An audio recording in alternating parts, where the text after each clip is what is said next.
اور ایک اور 4 اشخاص کی کہانی سنو۔ حضور نے ارشاد فرمایا، اے عمر، اگر مجھے لوگوں کے سست ہو جانے کا ڈر نہ ہو تو میں تمہیں یہ بات کہوں کہ اس خبر کو جا کے گلی بازاروں میں بتا دو اور 4 اشخاص کی جنت کی گواہی دے دو کہ انہیں جنت میں جانے سے کوئی شے نہیں روک سکتی۔ عرض کی حضور کون کون؟ فرمایا، ایک وہ عورت جس نے اپنی ساری محبتیں اپنے خامد پہ نچھاور کر دیں اور وہ اس حال میں مری کہ اس کا خامد اس پہ راضی تھا، جنت میں جانے سے اس کو کوئی شے نہیں روک سکتی۔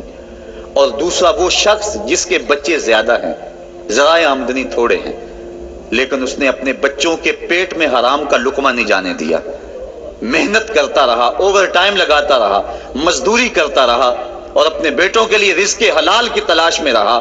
وہ بوڑھی کمر پہ بوریاں اٹھا اٹھا کے کام کرتا تھا اور اپنی کثیر اولاد کی پرورش کے لیے اس نے محنتیں بری کی اور ان کو حرام کا لقمہ نہیں کھلایا۔ فرمایا قیامت کے دن اس کو بھی جنت میں جانے سے کوئی شے رکاوٹ نہیں پیدا کر سکتی۔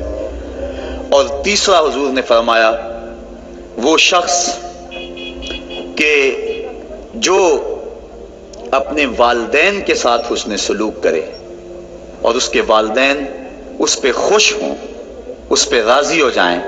اور چوتھا وہ شخص کہ جس نے ایسی سچی توبہ کی کہ گناہوں کی طرف پلٹنا اس کے لیے اتنا مشکل تھا، جس طرح جانور کے تھن سے نکلا ہوا دودھ واپس نہیں جا سکتا، وہ گناہوں کی دنیا میں دوبارہ نہیں جا سکتا۔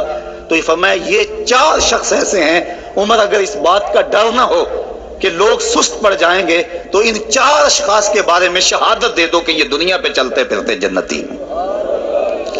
تو ماں باپ کی خدمت کرنے والا، ماں باپ کو راضی رکھنے والا یقیناً اللہ کی نعمتوں کا حقدار ہے۔ وہ بدبخت ہیں بیٹے جو ماں باپ کو راضی نہیں رکھتے۔ اللہ کے حبیب صلی اللہ علیہ وسلم کی خدمت میں ایک شخص حاضر ہوا اور اس نے اذن جہاد طلب کیا، حضور میں جہاد پہ جانا چاہتا ہوں، مجھے اجازت مرحمت فرمائے۔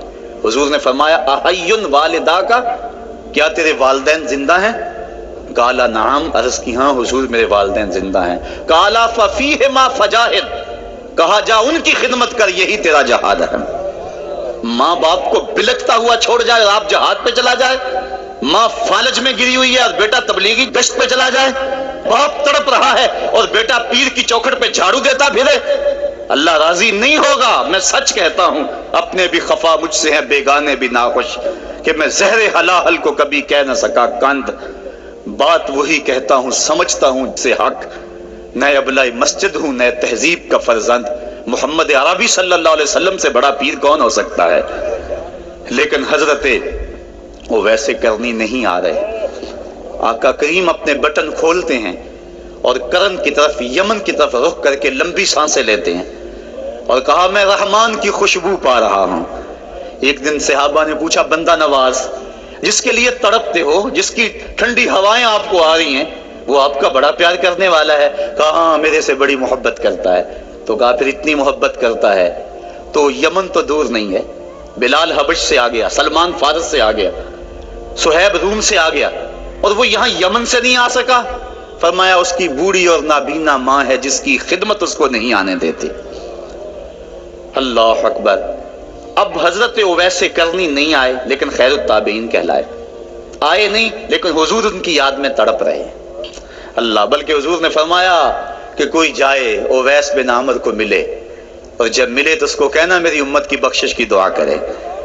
جو ماں باپ کی خدمت کرتا ہے اس سے ثابت ہوا اس کی دعائیں قبول ہوتی ہیں۔ میں نے ایک روایت میں پڑھا ہے کہ جو آدمی روزانہ اپنے والدین کے لیے دعا کرے، والدین زندہ ہوں تب بھی، والدین فوت ہو گئے ہوں تب بھی، یہ عادت بنا لے، روزانہ ماں باپ کے لیے دعا کرے، ساری زندگی اس کے رزق میں بے برکتی نہیں آئے گی، اللہ اس کو رزق کی فراوانی عطا کر دے گا۔ اور جو والدین کے لیے دعا نہیں کرتا اللہ تعالیٰ کی رحمتوں سے محروم ہو جاتا ہے۔